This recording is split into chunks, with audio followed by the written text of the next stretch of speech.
Hello दोस्तों, स्वागत है आपका प्रियंका लर्निंग क्लासेस में।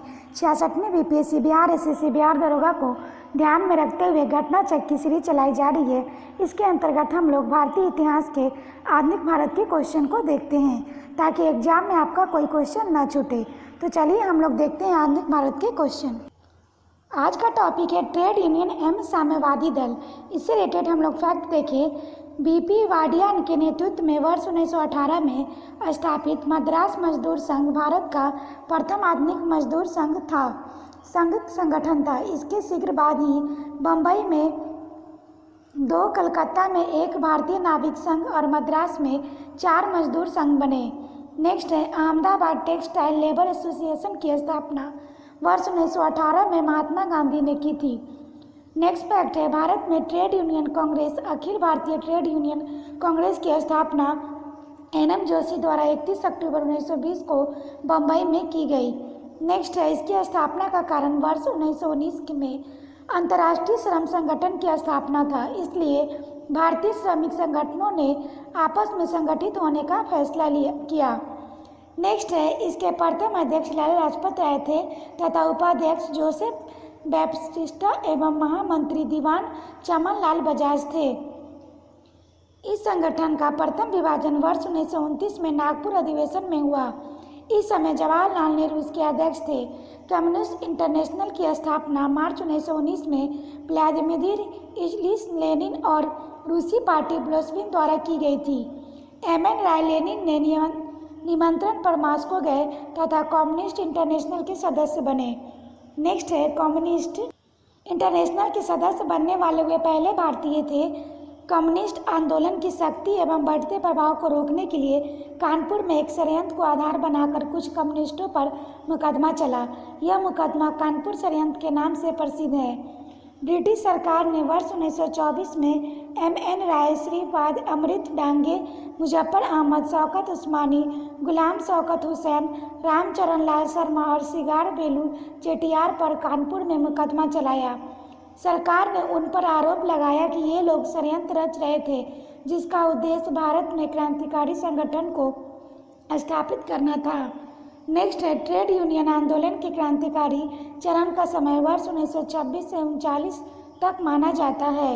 इस दौरान एमएन राय, मुजफ्फर अहमद, श्रीपाद ए डांगे, शौकत उस्मानी आदि भारत में ट्रेड यूनियन आंदोलन के प्रमुख नेता थे। नेक्स्ट है वर्ष 1940 में रेडिकल डेमोक्रेटिक दल की स्थापना एमएन राय ने की थी।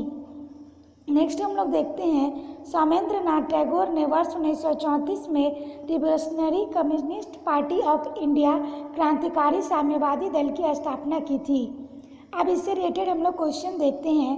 पहला क्वेश्चन है भारत में 1918 में प्रथम मजदूर संघ की स्थापना की तो बीपी वाडिया ने की। नेक्स्ट है निम्नलिखित में से किसने अहमदाबाद टेक्सटाइल लेबर एसोसिएशन की स्थापना की तो महात्मा गांधी। नेक्स्ट है भारत ट्रेड यूनियन कांग्रेस के पहले अध्यक्ष कौन थे तो इसका आंसर हो जाएगा लाला लाजपत राय। नेक्स्ट है बम्बई में अखिल भारतीय व्यापार संघ कांग्रेस की स्थापना कब हुई तो सन 1920 में। नेक्स्ट क्वेश्चन देखते हैं अखिल भारतीय ट्रेड यूनियन कांग्रेस के 1920 में बम्बई में हुए प्रथम अधिवेशन की अध्यक्षता की थी तो लाला लाजपत राय ने की थी। नेक्स्ट क्वेश्चन देखते हैं 1929 में नागपुर में संपन्न all India trade union Congress की अध्यक्षता किसने की थी तो जवाहरलाल नेहरू ने की थी। नेक्स्ट क्वेश्चन हम लोग देखते हैं कम्युनिस्ट इंटरनेशनल का सदस्य बनने वाला पहला भारतीय कौन था तो एमएन राय था। नेक्स्ट क्वेश्चन है अक्टूबर 1920 में भारतीय कम्युनिस्ट पार्टी की स्थापना के लिए ताशकंद में एकत्र हुए भारतीयों के समूह के मुखिया निम्नलिखित में से कौन थे तो एमएन राय थे। नेक्स्ट है कानपुर षड्यंत्र मुकदमा किस आंदोलन के नेताओं के विरुद्ध था तो साम्यवादी आंदोलन। नेक्स्ट क्वेश्चन हम लोग अब देखते हैं निम्नलिखित में से किस केस के समस्त संसार में चर्चा हुई और अभियुक्तों के समर्थन के अल्बर्ट आइंस्टीन, एजी वेल्स और हेराल्ड लास्की और रूजवेल्ट ने सहानुभूति की टिप्पणी की तो मेरठ षड्यंत्र मुकदमा। इसकी व्याख्या देखिए वर्ष 1929 से 30 के बीच हुई मेरठ षड्यंत्र मामले में 33 श्रमिक नेताओं पर राजद्रोह का मुकदमा चलाया गया। इसकी पूरी विश्व में चर्चा हुई और प्रोफेसर आइंस्टाइन, एजी वेल्स, हेराल्ड लास्की, रोमा रोला तथा रूजवेल्ट इसकी कटु आलोचना की। नेक्स्ट है ट्रेड यूनियन आंदोलन के क्रांतिकारी चरण का समय था, तो यह था 1926 से 39। नेक्स्ट है 1940 के रेडिकल डेमोक्रेटिक पार्टी का गठन किसने किया था, तो एम.एन. राय ने किया था। इसकी व्याख्या है वर्ष 1940 में रेडिकल डेमोक्रेटिक दल की स्थापना एम.एन. राय ने की थी। सचिंद्र नाथ सन्याल ने बंदी जीवन नामक किताब लिखी थी। नेक्स्ट है सौमेंद्र नाथ टैगोर द्वारा स्थापित दल का क्या नाम था, तो क्रांतिकारी साम्यवादी दल। इसकी व्याख्या है क्रांतिकारी साम्यवादी दल की स्थापना वर्ष 1934 में सौमेंद्र नाथ टैगोर द्वारा की गई थी। यह पार्टी भारतीय साम्यवादी दल सीपीआई से टूटकर बनी थी। नेक्स्ट टॉपिक हम लोग देखते हैं रॉलेट एक्ट और जलियांवाला बाग हत्याकांड। काफ़ी इंपॉर्टेंट है, इससे क्वेश्चन आता है, हम लोग देखते हैं पहले नोट्स के माध्यम से। तो पहला फैक्ट है भारत में बढ़ रही क्रांतिकारी गतिविधियों को कुचलने के लिए सरकार ने वर्ष 1917 में न्यायाधीश सिडनी रॉलेट की अध्यक्षता में एक समिति गठन की, जिसका उद्देश्य आतंकवाद को कुचलने के लिए एक प्रभावी योजना का निर्माण करना था। इसके सुझाव पर मार्च 1919 में पारित विधेयक रॉलेट एक्ट का नाम जाना गया। रॉलेट अधिनियम के द्वारा अंग्रेजी सरकार जिसको चाहे जब चाहे बिना मुकदमा चलाए जेल में बंद रख सकती थी, इसलिए इस कानून को बिना वकील, बिना अपील तथा बिना दलील का कानून कहा गया। नेक्स्ट है लॉर्ड चेम्सफोर्ड 1916 से 1921 के कार्यकाल में वर्ष 1919 में रॉलेट एक्ट पारित हुआ और अखिल भारतीय राजनीति में गांधी का पहला साहसिक कदम रॉलेट एक्ट के विरुद्ध वर्ष 1919 में प्रारंभ सत्याग्रह था। नेक्स्ट है गांधी जी ने रॉलेट सत्याग्रह के लिए 3 राजनीतिक मंचों का उपयोग किया था। होम रूल लीग, खिलाफत एवं सत्याग्रह सभा। पंजाब के 2 लोकप्रिय नेताओं डॉक्टर सैफुद्दीन किचलू और डॉक्टर सतपाल की गिरफ्तारी और ब्रिटिश दमन का विरोध करने के लिए 13 अप्रैल 1919 को बैसाखी के दिन अमृतसर के जलियांवाला बाग में एक सार्वजनिक सभा बुलाई गई थी, जहां general regiments Edward Harry Dyer ने निहत्थी शांतिपूर्ण वीर की गोलियां चलवाकर लगभग 1000 लोगों की हत्या करवाई। नेक्स्ट है 13 अप्रैल 1919 को जलियांवाला बाग नरसंहार की हृदय विदारक घटना के बाद रविन्द्रनाथ टैगोर ने ब्रिटिश सरकार द्वारा प्रदान की गई नाइट की उपाधि लौटा दी। इम्पॉर्टेंट फैक्ट है, यहाँ से क्वेश्चन बनता है, ध्यान रखेंगे।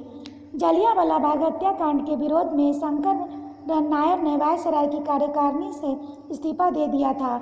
जलियांवाला बाग हत्याकांड 13 अप्रैल 1919 की जांच हेतु ब्रिटिश सरकार ने हंटर कमीशन का गठन किया था। इस कमीशन में C.H. तलवाड़ा, पंडित जगत नारायण और सुल्तान अहमद खान भारतीय सदस्य थे। नेक्स्ट है कमीशन ने वर्ष 1920 में अपनी रिपोर्ट प्रस्तुत की, जिसमें इस दुर्घटना के लिए सरकार को दोषी नहीं बताया गया। कहा गया कि उपद्रव क्रांति का रूप ग्रहण कर लेते हैं, अतः मार्शल लॉ अनिवार्य था तथा वीर की अधिकता को देखते हुए गोली चलाना पूर्णतः नियोजित था। नेक्स्ट है साथ ही हंटर कमीशन ने डायर की इस कार्य को केवल निर्णय लेने की भूल बताया। जनरल डायर को उस अपराध के लिए नौकरी से हटाना पड़ा, किंतु ब्रिटानी अखबारों में उसे ब्रिटिश साम्राज्य का रक्षक और ब्रिटानी लॉर्ड सभा में उसे ब्रिटिश साम्राज्य की शेर कहा। सरकार ने इसी सेवाओं के लिए मान की तलवार की उपाधि दी। नेक्स्ट है मार्च 1940 में पंजाब के क्रांतिकारी नेता उधम सिंह ने जलियांवाला बाग के नरसंहार बदला लेने के लिए इस हत्याकांड के समय पंजाब के लेफ्टिनेंट गवर्नर रहे सर माइकल ओडायर की लंदन में हत्या कर दी थी, जिसके लिए उन्हें गिरफ्तार कर मृत्युदंड दे दिया गया। जलियांवाला बाग नरसंहार 13 अप्रैल 1919 पर कांग्रेस जांच समिति की रिपोर्ट के प्रारूप को लिखने का कार्य महात्मा गांधी को सौंपा गया था। जलियांवाला बाग नरसंहार को मॉन्टेग्यू ने निवारक हत्या की संज्ञा दी। दीनबंधु C.F. एंड्रूज ने इस हत्या को जानबूझकर की गई क्रूर हत्या का कहा था। अब इससे रिलेटेड हम लोग क्वेश्चन देखें। पहला क्वेश्चन है भारतीय स्वतंत्रता संग्राम के दौरान रॉलेट एक्ट किस कारण सार्वजनिक रोष उत्पन्न किया, तो ये होगा इससे लोगों को बिना मुकदमा चलाए जेल भेजने के लिए अधिकृत किया। नेक्स्ट क्वेश्चन हम लोग देखते हैं रॉलेट एक्ट लाने का क्या प्रयोजन था, तो राष्ट्रीय व अंतर क्रांतिकारी गतिविधियों पर रोक लगाना।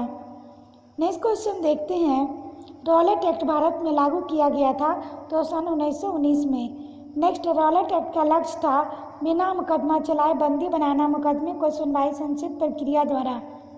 नेक्स्ट क्वेश्चन है, रॉलेट सत्याग्रह के संदर्भ में निम्नलिखित में से कौन सा कथन सही है? तो इसका आंसर होगा केवल पहला और दूसरा। पहला है रॉलेट अधिनियम सेडियम्स कमेटी की सिफारिश पर आधारित था और दूसरा रॉलेट सत्याग्रह में गांधी जी ने होम रूल की उपयोग करने का प्रयास किया था। नेक्स्ट है, जब रॉलेट एक्ट पारित हुआ था उस समय भारत का वायसराय कौन था? तो लॉर्ड चेम्सफोर्ड था। नेक्स्ट हम लोग देखते हैं रॉलेट एक्ट किस वायसराय के काल में पारित हुआ था? तो लॉर्ड चेम्सफोर्ड। नेक्स्ट क्वेश्चन है, रॉलेट एक्ट का भारतीय राष्ट्रीय कांग्रेस ने विरोध किया क्योंकि इसका लक्ष्य था व्यक्तिक स्वतंत्रता की सीमित करना। नेक्स्ट क्वेश्चन है, अखिल भारतीय राजनीति में गांधी का पहला साहसिक कदम था? रॉलेट सत्याग्रह था। नेक्स्ट क्वेश्चन है, रॉलेट एक्ट के विरोध में किसने लगान न देने का आंदोलन चलाने का सुझाव दिया था? तो स्वामी श्रद्धानंद। नेक्स्ट है, the anarchical and revolutionary crime act 1919 को सामान्य बोलचाल में कहा जाता था? तो रॉलेट एक्ट कहा जाता था।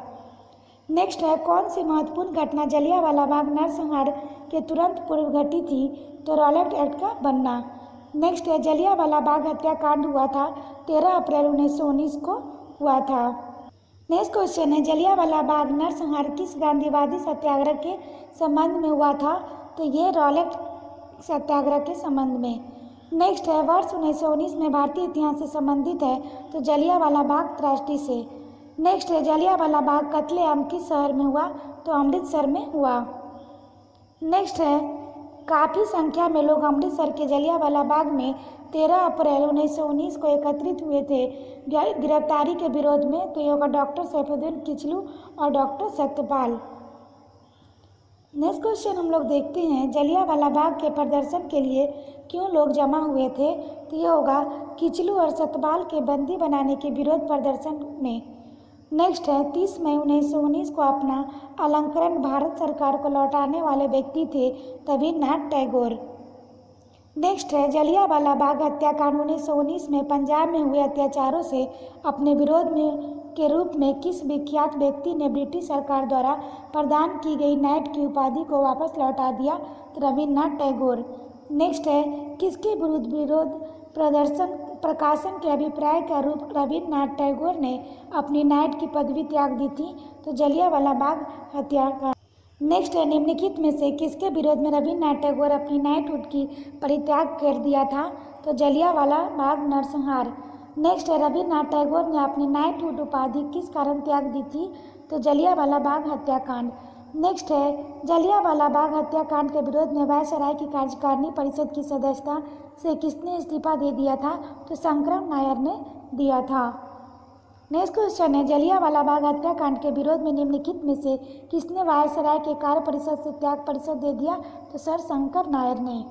नेक्स्ट है, निम्न में से किसके द्वारा जलियांवाला कांड के विरोध में सर की उपाधि त्याग दी थी? तो ये त्यागी थी रवींद्रनाथ टैगोर ने। नेक्स्ट है, निम्नलिखित घटनाओं को सही क्रम में कूट से ज्ञात कीजिए। तो इसका होगा पहले डॉक्टर सतपाल बंदी का बनाया जाना, फिर जलियांवाला बाग नरसंहार, फिर 1919 का अमृतसर कांग्रेस का अधिवेशन। इसकी व्याख्या देखिए, डॉक्टर सतपाल एवं सैफुद्दीन किचलू को 9 अप्रैल 1919 को अमृतसर के डिप्टी कमिश्नर द्वारा गिरफ्तार किया गया। 13 अप्रैल 1919 को जलियांवाला बाग नरसंहार हुआ तथा दिसंबर 1919 में मोतीलाल नेहरू की अध्यक्षता में भारतीय राष्ट्रीय कांग्रेस का अमृतसर अधिवेशन हुआ। नेक्स्ट है, हंटर आयोग की नियुक्ति हुई थी जलियांवाला बाग हत्याकांड के बाद। नेक्स्ट है, जनरल डायर का नाम किस घटना से जुड़ा था? तो जलियांवाला बाग से जुड़ा था। नेक्स्ट क्वेश्चन है, जलियांवाला बाग हत्याकांड के लिए जिम्मेदार ओ डायर को निम्न में से किसने मारा था? तो उधम सिंह ने मारा था। नेक्स्ट है, लंदन में 13 मार्च 1940 को सर माइकल ओ डायर ओ गोली को मारा गया था। तो ये उधम सिंह के द्वारा। नेक्स्ट है, उधम सिंह ने लंदन में मारा था सर माइकल ओ डायर को। नेक्स्ट है, जलियांवाला बाग नरसंहार पर कांग्रेस जांच समिति की रिपोर्ट का प्रारूप लिखने का कार्य सौंपा गया था? तो महात्मा गांधी को सौंपा गया था। नेक्स्ट है, 1919 में जलियांवाला बाग हत्याकांड के समय भारत का वायसराय कौन था? तो ये था चेम्सफोर्ड। नेक्स्ट हम लोग देखते हैं इसकी व्याख्या। 13 अप्रैल 1919 को बैसाखी के दिन अमृतसर में जलियांवाला बाग हत्याकांड हुआ और इस समय भारत का वायसराय लॉर्ड चैम्सफोर्ड 1916 से 21 था। इसी समय रॉलेट एक्ट 1919 पास हुआ और भारत सरकार अधिनियम 1919 में मॉन्टेग्यू चैम्सफोर्ड सुधार लाया गया। नेक्स्ट है, निम्नलिखित घटनाओं में से किस एक को मॉन्टेग्यू का निवारक हत्या के नाम से विशेषीकृत किया गया? तो जलियांवाला बाग नरसंहार। नेक्स्ट है, निम्नलिखित में से किसके कारण सार्वजनिक रोष की लहर उभरी जिसके फलस्वरूप जलियांवाला बाग में ब्रिटिश द्वारा जनसंहार की घटना घटी? तो दी रॉलेट एक्ट। आशा करते हैं आपको ये वीडियो पसंद आया होगा और रिवीजन करने के लिए वीडियो को एक दो बार अच्छे से सुन लें ताकि आपका रिवीजन अच्छे से हो जाए। तो आज के लिए इतना है दोस्तों, फिर मिलते हैं नेक्स्ट टॉपिक के साथ। Thank you.